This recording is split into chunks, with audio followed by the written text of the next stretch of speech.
Upgrade to Shore non-stop protection.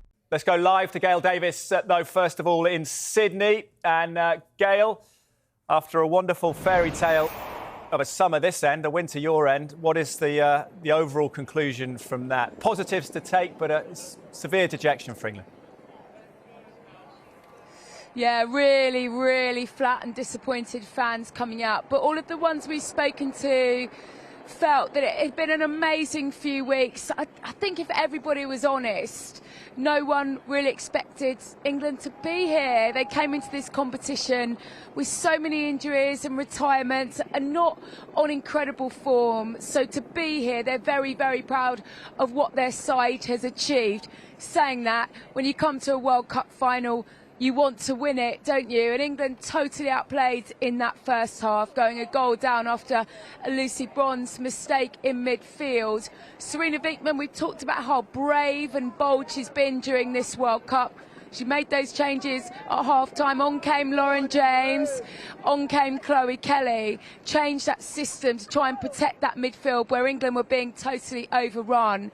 And then we had the Kira Walsh handball, and the stadium held its breath.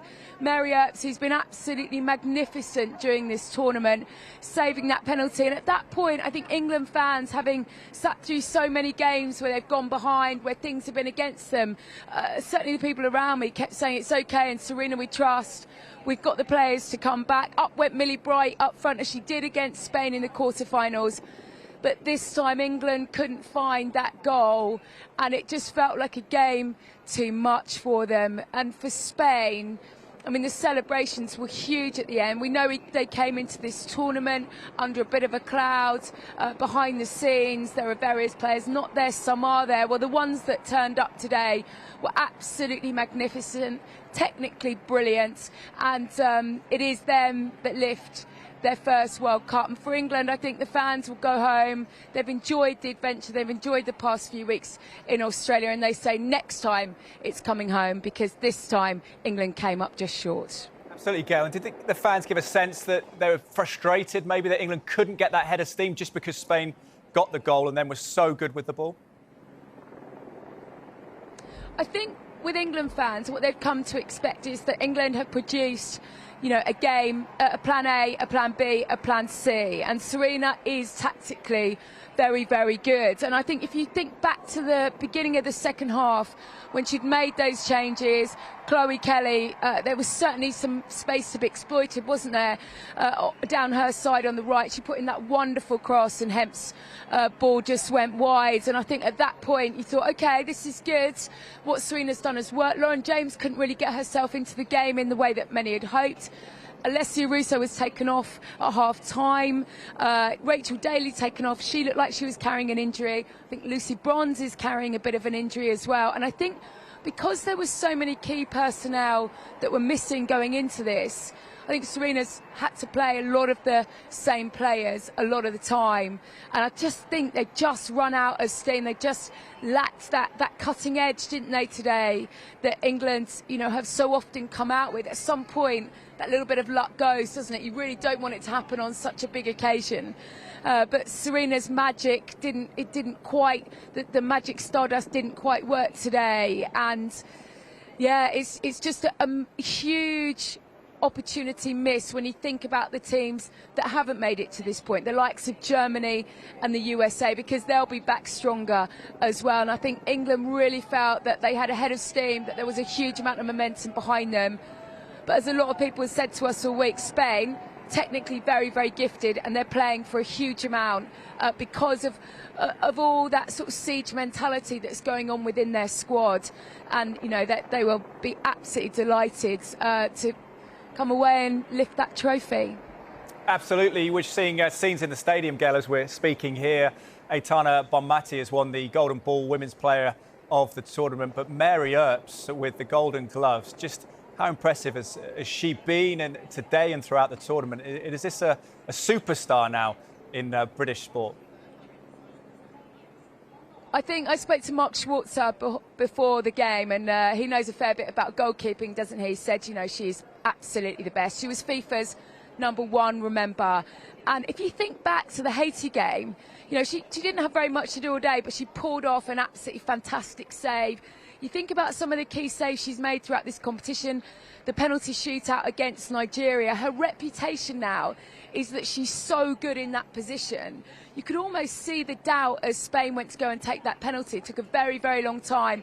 Ertz makes herself exceptionally big, doesn't she? And then she's, you know, pulled off another couple of saves as well. She's one of these players that she might not have much to do, but when she does, she comes up with the goods. There is a slight caveat to that today. There is that thought that just perhaps she might have done a little bit better with Spain's goal. But, and it's a big but, she has done so much good this tournament for England that I'm not surprised she ends up with the Golden Gloves. I just wonder if she ends up with a goalkeeper jersey as well, because we do know that Nike, the main sponsors, still, despite a petition that had hit about 50,000, not making replica goalkeeper shirts. Yeah, it's a controversial call and probably one that missed out on a lot of profit at the moment, given her fame around the country. What about Serena Vegman? Give us a read on that. She's had 4 straight tournaments. It's her first competitive loss as England manager. You've been speaking to her a lot. Any doubts that she's going to stay on? We say she's recommitted to that 2025 date, but presumably she's going to be a woman in attraction, isn't she, for a lot of clubs, men, women, and national teams. A new deal, surely, for England.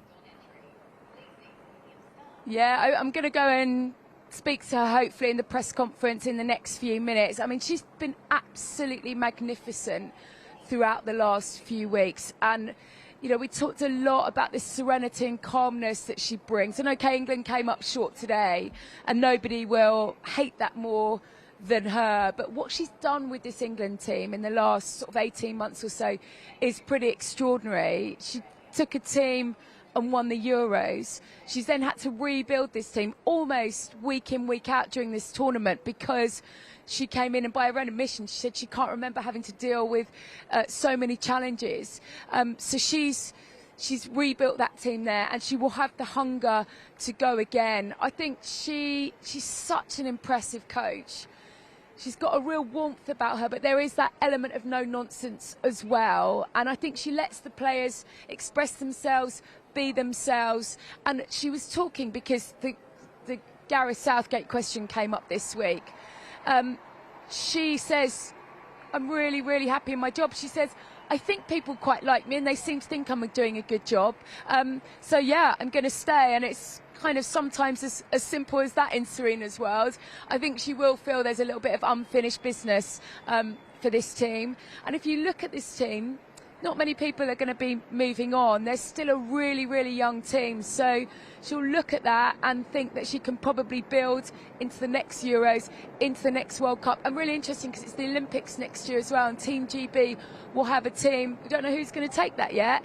And you'd expect a number of those England players to be involved. So maybe a little redemption for some of them sooner than the Euros or the next World Cup. Absolutely. Serena Vegman may get a call for that as well. Gail, Beth Mead and co will be back as well for the next tournaments. Thank you very much, Gail, for now.